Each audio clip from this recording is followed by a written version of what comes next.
What is communism? Now hold on. I know it's scary. People hear the phrase communism and the torches and pitchforks come out. But let's walk through this together, and I'm sure we can come to an understanding and no longer be afraid of the communist boogeyman. Before we begin, I want to thank my patrons over at patreon.com/Jovan_Bradley. Patrons get access to exclusive video debates, early access to YouTube content, and a whole bunch of other things, including a monthly book club. You can support me for as little as $1 a month or as much as $100. Thank you to my patrons for making this possible.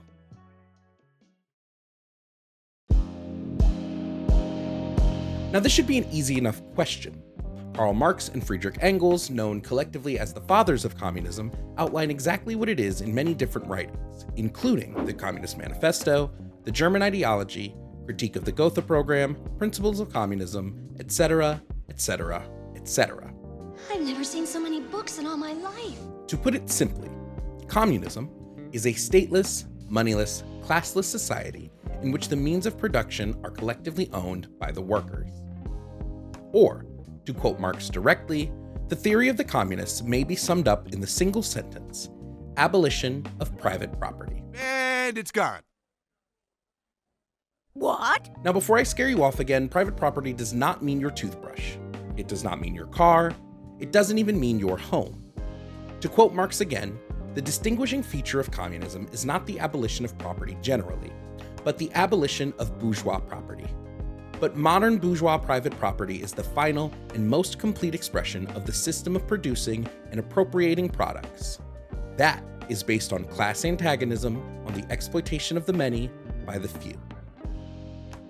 Private property, under a Marxist framework, would refer to the means of production that we would be delivering back to the workers. It's really easy to understand by splitting these into four distinct categories: land, labor, capital, and technology. Technology. Land would refer to natural resources. These can range from soil, forests, and water to basic raw materials used in the production of products, like oil, coal, cotton, and various metals. Labor is the mental and physical effort put in by humans during the production of any good or service. Capital is going to be the created things needed to produce a good or service, such as factories, machinery, equipment, tools, and buildings. And finally, technology refers broadly to the knowledge, methods, and innovations that lead to efficiency and productivity during production. Now, I know this can all get a little complicated, but try to follow me here. Under a capitalist system, all of these things are privately owned. A company can own a water supply, hire the labor needed to transport and bottle that water, own the factory that does the bottling, and come up with a newer, safer method to distill the water and keep that safeguarded as well.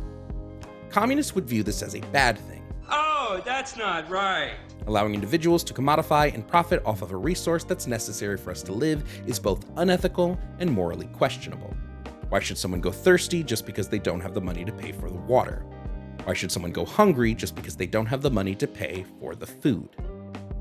Under a communist system, the land, the labor, the capital, and the technology would be collectively owned by everyone.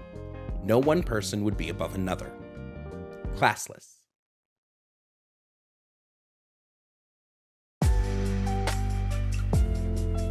Anti-communism in the United States became a cultural phenomenon, permeating not only politics, but also entertainment, education, and religion. The perceived threat of communism was exaggerated to such an extent that it fostered an atmosphere of paranoia and led to widespread suspicion and the erosion of civil liberties. Now, if you listen to everything from before and are saying to yourself, Jovan, this doesn't sound that bad, actually. Well, firstly, I'd say, hey, why don't you hit that subscribe button so we can further discuss leftist theory? But then I would say, you're right. Communism as an ideology is not something to be feared, nor is it something to be worried about. Under a true communist system, everyone's needs will be provided for. However, Americans have a long history of hatred towards communists, communism, and what they perceive Marxism to be. Marxist. Communist. Marxism. Marxist. Marxist. Marxist. Communist. Marxist. Marxism. Marxist. Junk Marxist. Communist. She's a Marxist. Now, that's her right. The Red Scare, or more specifically the Second Red Scare, which took place in the United States between the 1940s and 1950s, was a period of immense paranoia, propaganda, and fear. Because of the Cold War, Americans were on high alert of what they viewed to be the enemy, the Soviet Union.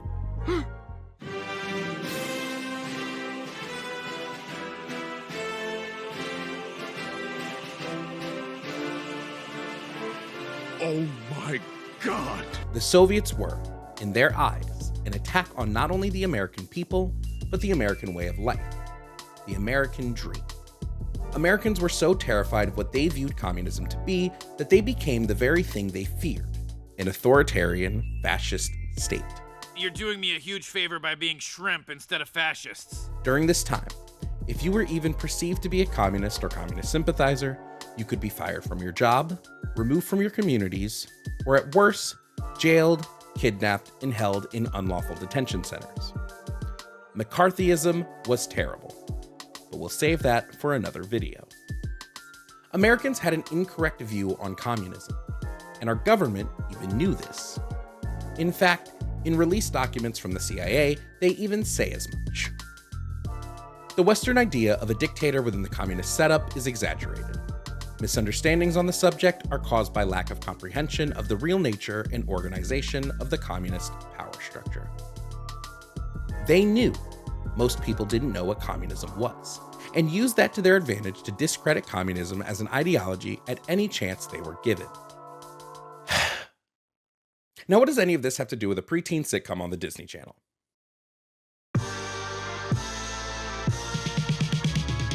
Girl Meets World is a live-action sitcom that aired on the Disney Channel in 2014. It was a sequel to the far superior Boy Meets World, a 90s sitcom about young Corey Matthews, his best friend Sean Hunter, and his childhood sweetheart, Topanga. And their time growing up from middle school all the way to college.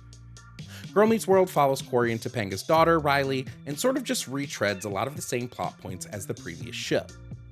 The average plot of a Girl Meets World episode is as follows. Riley and her best friend Maya encounter a problem. Corey, who also doubles as the girl's history teacher, uses history to teach them a life lesson. Riley has a realization, lather, rinse, repeat. Arguably an inoffensive show to non-Boy Meets World fans, and a super offensive show to fans of the original series. Let's really quickly go over the main players in a typical Girl Meets World episode so we don't have to do that later. You have Riley, the Corey one, Maya, the Sean one, Lucas, the Southern one, Farkle, the autistic-coded one, and Zay, the black one.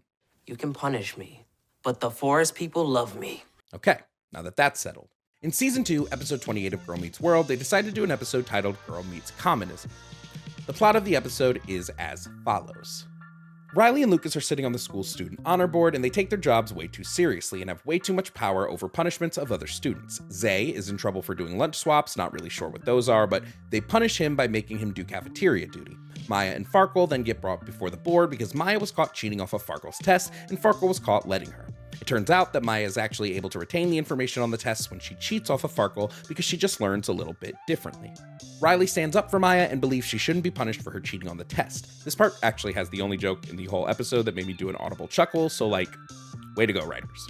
The Transcontinental Railroad was built from the west and the east in the same time. In which city did the tracks meet? C. The next day at school, Corey introduces his class to communism. Riley, Maya, and Farkle all latch on to communism and decide to become comrades. Comrades of John Quincy Adams, unite! Lightning! Thunder! At dinner, Riley enlists her mother's help as a lawyer to defend Maya at the next student honor board hearing. There's also a pretty funny bit in the scene where Riley is wearing a John Lennon pin, and they don't bring attention to it, and it's low-key a great joke, but they ruin it later in the episode by addressing it, so L joke. It's revealed that Riley also helped Maya cheat by moving out of the way so Maya could have a clear line of sight to Farkle's test. Everyone points out that the trio are starting to dress alike, and Maya even begins talking and behaving exactly like Farkle. Maya, why don't you sound like you? What do you mean? Who would I sound like besides me? I'm still me, Riley. I've always been me. I'm not gonna be anybody else but me. Ah! They're making a point that communism doesn't allow individualism, which is really dumb, and we'll get to that later. The next day at school, the class literally builds a wall around the communists to keep them from infecting the rest of the class. A red wall. They are scared and build a red wall. Red scare. It's like so close to actual commentary. Corey finally hands back the grades and gives the 3 commies a C instead of an A, even though they each got 100%. The point is, they have to share the grade because they are communists. They drive the point home that communism makes everyone common and average and no longer individuals, that America values individuals, and then they pledge allegiance. Episode over. Oh, there's also a weird B-plot involving Riley's little brother and bullies and drag, but we aren't here for that. Whew. So why was this bad?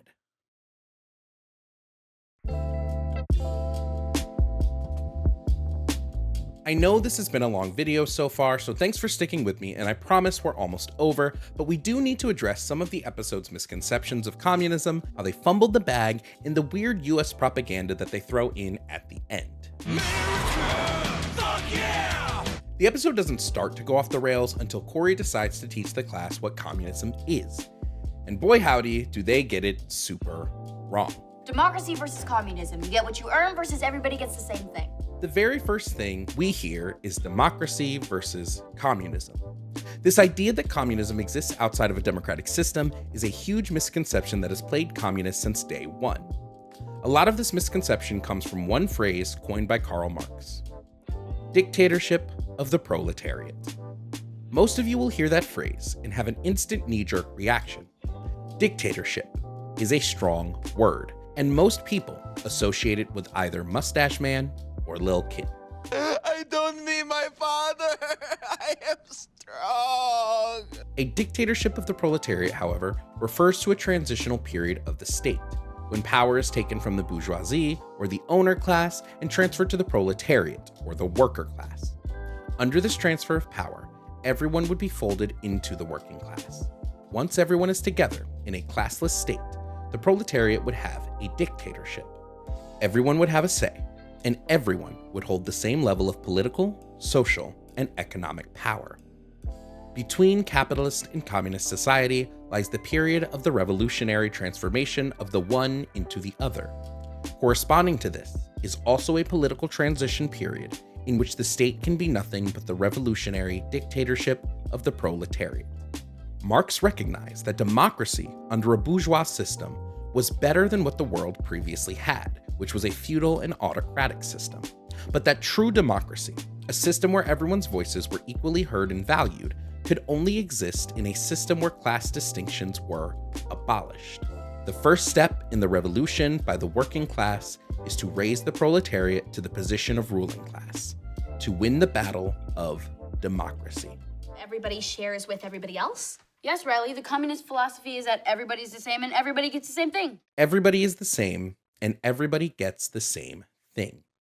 This is a weird one to debunk, because the show kind of debunks it itself just a few minutes later. From each according to his ability. To each according to his need. If you've ever existed in leftist spaces, you've probably heard this phrase time and time again. From each according to his ability, to each according to his need.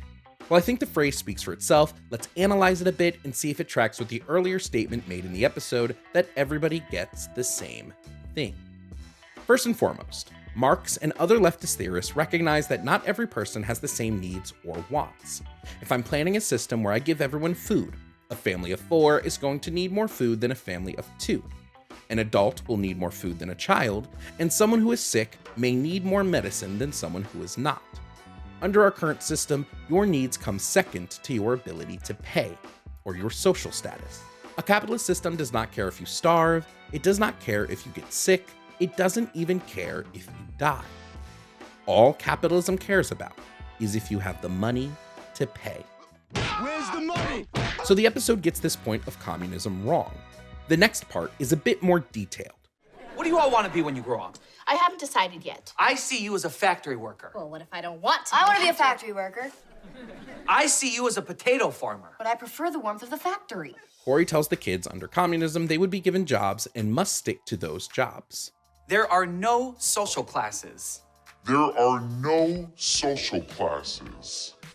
There are no social classes. They treat this like it's a bad thing for some odd reason. Firstly, let's dispel the myth that communism removes individuality. We can once again point directly to Marx's writing to illustrate this point.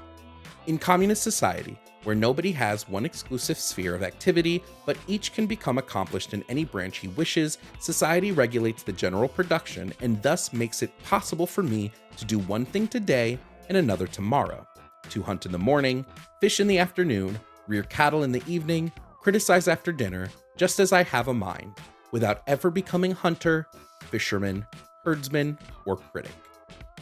Marx's critique of capitalism points to the fact that as we currently exist, we spend a large portion of our lives as one specific thing. A man becomes a teacher, and they are a teacher. A woman becomes a doctor, and she is a doctor. You are almost locked into any one profession. You can leave this profession under capitalism, true. However, this transition from one job to another comes with its own hardships. Oftentimes, people cannot just move jobs because of economic conditions.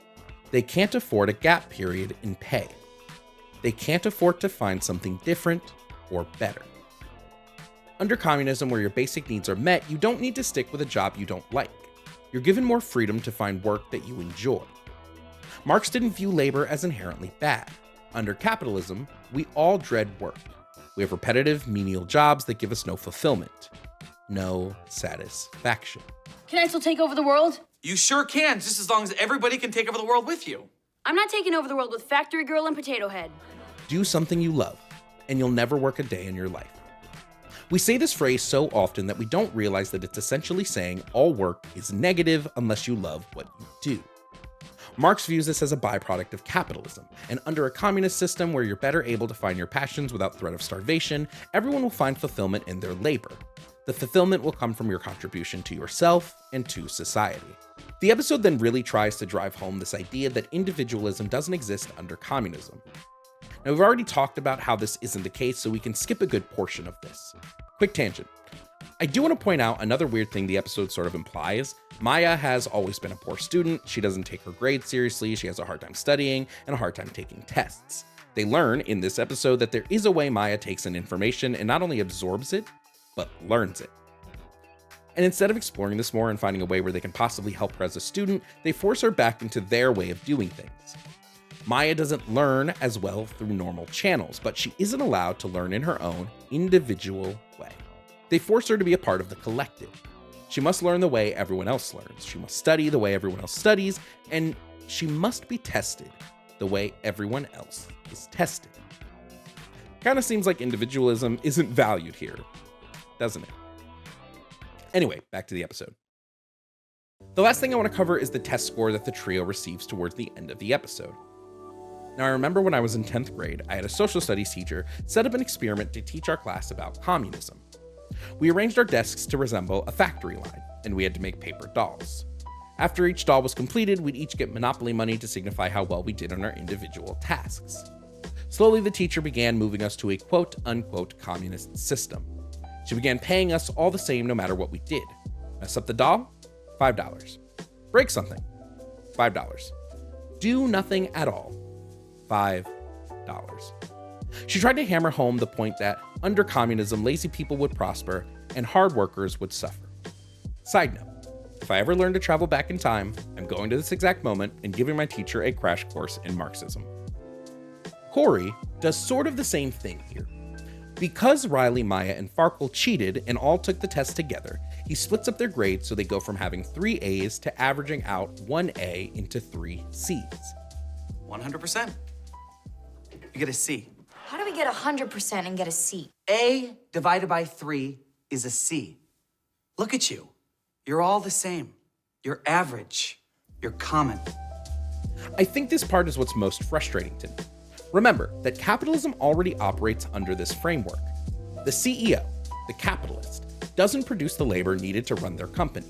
Amazon's CEO could disappear tomorrow, and the company would still operate just fine. However, if the working class disappeared, the company would barely last a week.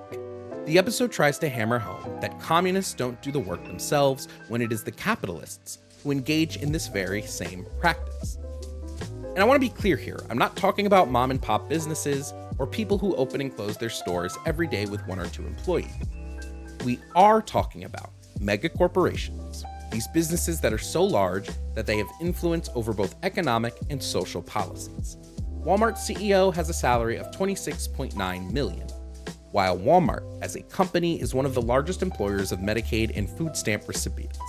Walmart's CEO is not earning the company its profits. The profits are being generated by the workers. And the workers are not able to afford basic groceries while working at a grocery store. This is dystopian. Riley then makes a connection that people under communism are common. Communism. This is just so weird and misses the mark entirely of what communism strives for. Communism strives for community, collectiveness, and togetherness. It strives for each person doing their part to make sure everyone else can thrive. They just keep trying to hammer home this idea that they can't be individually themselves under communism, and we just know that not to be the case. Corey even points out that without this individualism that the United States so graciously offers us, we wouldn't be able to innovate and move forward. He even mentions that you can't achieve if you cheat, which is just kind of crazy to say in a country which has a pretty large history of pushing cheaters to the top of the food chain. The propaganda that the episode tries to shove down our throats of America and capitalism good, communism bad, is only offset by how little about communism the writers of the episode seem to understand. It's also funny how Disney is constantly paraded around as a Marxist woke company by the right while actively pushing anti-communist propaganda. Riley salutes the American flag at the end of the episode in one of the most rah-rah America moments I've ever seen on a children's show. And we're supposed to believe that this company is pro-Marx. I'd laugh if it wasn't so embarrassing.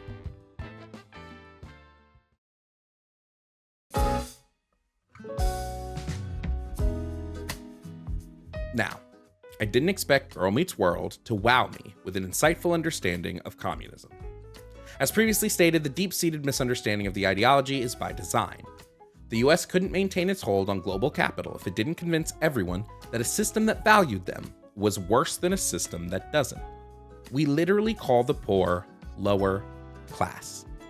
It is in the nature of the capitalist to view themselves as the pinnacle of human achievement, even after stepping over countless workers to get there. My hope here is that you become more aware of the social, political, and economic reasons that communists fight against the capitalist hierarchies that currently run the world we live in. I hope you become more aware of your class position, you can better understand exploitation, and you stand in solidarity with your fellow workers to fight for a better life for everyone. Don't get your information on what communism is from indirect sources like an episode of Girl Meets World.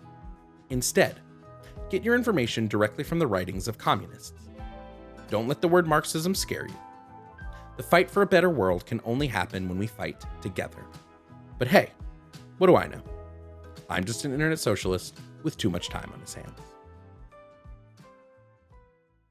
Hey, what's up everybody? I do want to just give a quick shout out to my $10 and up patrons over on Patreon. So thank you Abigail, Agent 87, Alex Cox, Alexandra Smith, Babzilla, Brandon, Bryn River X, Buck Orpheus, Carmi, CC is Naruto, Chef Dan is lame, Cream, Dawn for Days, Droopy Juniper, Eski Eskandor, Haley Klein, Jay, Jamie Childry, Julianne Taylor, Cassie Hustrelid, Kayla Simone, K-Space, Lindsay, Mike McGuire, Miles, Mami Yuzu, Mariah Brooks, Original Goose 35, Painted Piglet, Pickle Gherkin, Renee Elise, Sharks, SJ Happier, Sprites Lemonade, Steve O, The Sterling, Tabby Tiger, Velvet Avalon, Victoria G, Zan Asher, and Zadist. Just a reminder, if you are subscribed to my $10 Patreon, you get access to full stream VODs, a bi-weekly book club, as well as the ability to help me vote on my next video essay. Please consider hitting that subscribe button and clicking that notification bell so that you get updated about my videos in the future. Thank you for watching, and until next time.